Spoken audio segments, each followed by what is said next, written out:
एक गांव में अनामिका नाम की एक औरत रहती थी। वो अपने पति राजेश से तलाक ले चुकी थी। वो अपने सारे सामान लेकर मायके चली गई। ठहरो, कहाँ चली आई ठुमक ठुमक कर? ये कोई धर्मशाला नहीं है। तब वो बहुत दुखी होकर अपने सामान को लेकर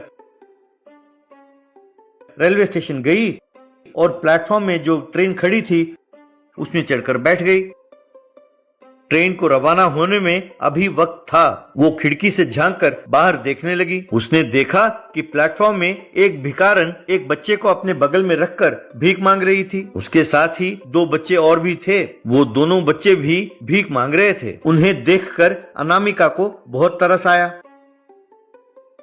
अनामिका ट्रेन से उतरी और भिखारन के पास गई।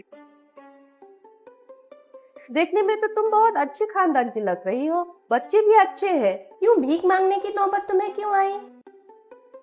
मेरा नाम सिया है। मेरे पिताजी ने उनके पास जो कुछ था सब बेचकर मेरी शादी कराई। जब तक मेरा दहेज के पैसे थे तब तक मेरे पति मेरे साथ ही रहता था। जब दहेज के पैसे खर्च हो गए तब और पैसों के लिए मुझे परेशान करने लगा। मेरे परेशानी के गम में मेरे माँ बाप चल बसे। 3 बच्चों के बाप होने के बाद ये कहकर कि तुम अनपढ़ हो, मुझे पढ़ी लिखी लड़की चाहिए कहकर हमें छोड़कर चला गया। मैंने कभी कोई काम नहीं किया, लेकिन बच्चों को इस हाल में देखकर मुझसे रहा नहीं गया और मैं भीख मांगने लगी हूँ। हमें खाए हुए 3 दिन हो गए हैं। इस बच्ची को दूध पिलाया हुए 1 दिन हो गया। उसने यूं कहा दुखी होकर। अनामिका सोच में पड़ गई। मेरे आगे पीछे कोई नहीं है, मैं पढ़ी लिखी हूँ, मैं कोई भी काम कर सकती हूँ। क्या तुम अपने बच्चों के साथ मेरे साथ आ सकती हो? क्या तुम मेरे साथ रहोगी? हमें देखकर या तो लोगों को घिन होती है या लोग तरस खाकर 1-8 रुपया डाल देते हैं। ये आज तक हमें किसी ने यूं प्यार से बात नहीं की। हम तुम्हारे साथ जरूर आएंगे। अनामिका ने सिया को थोड़े पैसे दिए।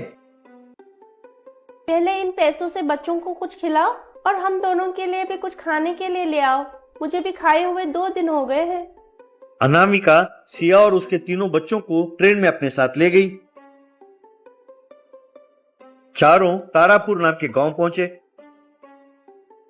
वहां उन्होंने एक छोटे से घर को किराए पर लिया।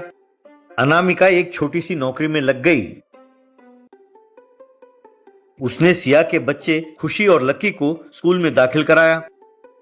सिया के समझ में नहीं आया कि आखिर ये अनामिका है कौन और वो उसकी और उसके तीनों बच्चों की इतनी अच्छी तरह देखभाल क्यों कर रही है। उसने कई बार अनामिका से पूछा, पर वो हर बार ये कहकर टाल देती, धीरे धीरे तुम्हें सब पता चल जाएगा। 2 साल बीत गए। अनामिका मन लगाकर काम करती थी और साथ साथ कॉम्पिटिटिव एग्जाम्स की तैयारी भी करने लगी। वो उस कॉम्पिटिटिव एग्जाम में पास होकर बैंक मैनेजर की नौकरी करने लगी। इस बात की खबर मिलते ही अनामिका का भाई आकाश अनामिका को ढूंढते हुए वहां पहुंचा। मेरे उस दिन की बातों का तुम बुरा ना मानना, कुछ भी कहो, आखिर हम भाई बहन ही तो हैं। तुम्हारे भाभी ने तुम्हारे लिए ये साड़ी भेजा है। मैं जानती हूँ कि अचानक तुम यूं मुझ पर इतना प्यार क्यों दिखा रहे हो। कोई बात नहीं, अब घर आ ही गए हो तो खाना खा के जाओ। तुम्हारी इस साड़ी की कोई जरूरत नहीं है। गुस्से में आकाश वहां से चला गया। कुछ दिनों बाद अनामिका का पति राजेश उसको ढूंढते हुए वहां पहुंचा। मेरी मत मारी गई थी जो मैंने तुम्हारा अपमान किया। मुझे अपनी गलती का एहसास हो गया है। मुझे माफ कर दो, हम दोनों फिर से मिलजुल कर रहते हैं। कहकर अनामिका की विनती करने लगा। तभी सिया चाय लेकर वहां पहुंची। राजेश को देखकर गुस्से में, यही है वो कमीना जिसने मेरी जिंदगी बर्बाद की। इसी के कारण 3 बच्चों के साथ मैं रेलवे स्टेशन में भीख मांग रही थी। कहकर गुस्से में चिल्लाने लगी। राजेश सिया को देखकर दंग रह गया। मैं नहीं जानता कि ये कौन है। ये खामखा मुझ पर इल्जाम लगा रही है।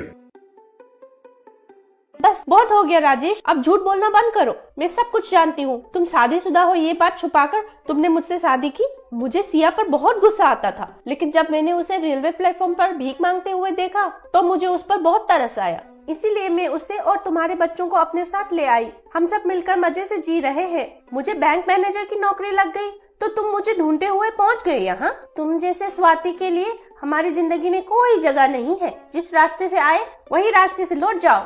राजेश सिर झुकाकर वहां से चला गया।